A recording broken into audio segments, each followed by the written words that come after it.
Buenas tardes.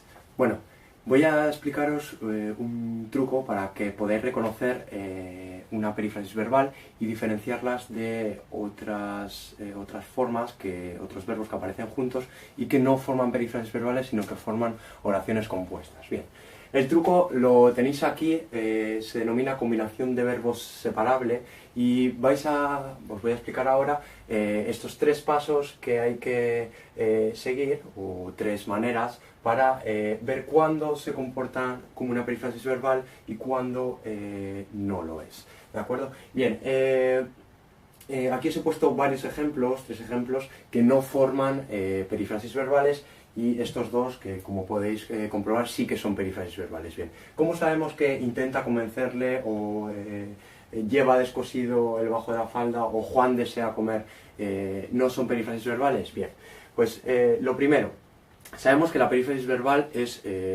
son dos verbos que funcionan como una sola unidad, y el primer verbo se denomina verbo auxiliar y el segundo verbo verbo auxiliado. Bien, por lo tanto, tenemos que ver si el primer verbo tiene el significado que posee el auxiliar, es decir, ha perdido su significado original, y si ha perdido ese significado original y adquiere ese matiz diferente que adquieren las perífrasis verbales, estamos ante una perífrasis verbal. ¿Que mantiene su significado original este verbo auxiliar? Pues ya tenemos una primera prueba superada para comprobar que no estamos ante una perífrasis verbal. Bien, por ejemplo, en intenta convencerle, vemos que aquí intenta tiene ese significado original de probar, ¿vale? Y después, en lleva también tiene ese primer significado original de portar algo, ¿vale? Y después en Juan desea comer, vemos como ese verbo desea también tiene el significado original del verbo desear. Bien, primera prueba superada. Segunda, miramos si el segundo verbo actúa como un complemento de este primer verbo. En caso de que actúe como un complemento, ya vamos a ver que aquí por ejemplo es complemento directo, subordinado de complemento directo, y aquí también, ya cumpliría una segunda prueba para reconocer que no estamos ante una perífrasis verbal, ¿vale? Por ejemplo, aquí en intenta convencerle, vemos que convencerle actúa como una subordinada de complemento directo, ¿vale? Intenta algo, intenta las cosas, ¿de acuerdo? Por lo tanto, este convencerle sería una subordinada de complemento directo. En lleva descosido el bajo de la falda, aquí descosido también actuaría en este caso como un complemento predicativo, ¿vale? Diciendo algo del verbo y también del complemento directo. Y por último, en Juan desea comer, este comer también, como ocurría en la primera oración, actuaría como una subordinada sustantiva de complemento directo, ¿vale? Juan desea las cosas, Juan lo desea. ¿Qué sería este Juan lo desea? Sería la última, tercera prueba para comprobar que no estamos ante una perífrasis verbal, y es preguntar al verbo principal, a intenta, lleva o desea, preguntarle qué o pronominalizarlo, sustituir el segundo verbo por lo, ¿vale? Que esto ya os lo he explicado en clase. Intenta convencerle, ¿qué intenta convencerle? ¿Vale? O lo intenta.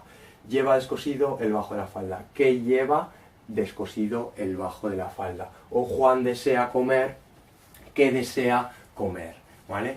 Probadas estas tres pautas, comprobamos que no estamos ante una perífrasis verbal. Vamos a comprobarlo ahora, vamos a ver qué pasa con estas dos construcciones. En debo comer, vemos que aquí el verbo deber, la primera prueba, no posee su significado original de deber algo económicamente, ¿vale? Sino que posee un matiz de obligación, ¿vale? Debo comer. Después, comprobamos la segunda pauta y la tercera, ¿vale?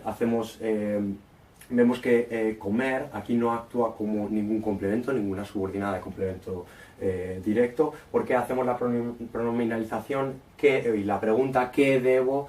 Lo debo, ¿de acuerdo? Por lo tanto, vemos que es una unidad que no se puede dividir, por lo tanto formaría una perífrasis verbal modal de obligación, ¿vale? Que debo, lo debo. Bien, y por último, se puso a llorar cuando supo la nota de lengua, perdón. Bien, aquí pasa exactamente lo mismo. Hacemos la pregunta que se puso llorar, ¿vale? Aquí ponerse, por ejemplo, no tiene ese significado original, ¿vale? De ponerse algo, sino de iniciar una acción, ¿vale?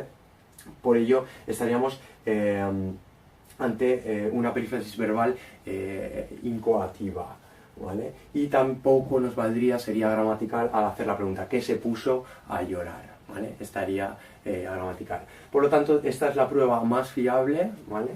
Combinación de verbos separable para diferenciar una perífrasis verbal que actuaría como una unidad y por lo tanto no superaría estas pruebas y dos verbos que formarían una oración compuesta, que en este caso sí que superan las tres pruebas. ¿De acuerdo? Espero que os haya servido. Muchas gracias.